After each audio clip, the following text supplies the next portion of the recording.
Hello guys, in today's video I'm going to show you how to fix Valorant error Vanguard crash reports. It's easy. If you want to fix it, all you have to do just open task manager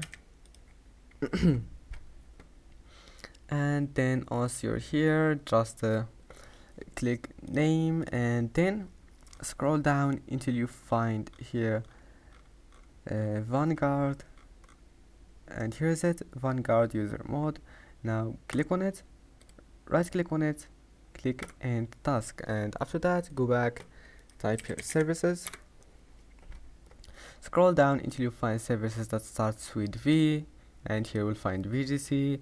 Now right click on VGC, go to startup type, click automatic and click start. That's it.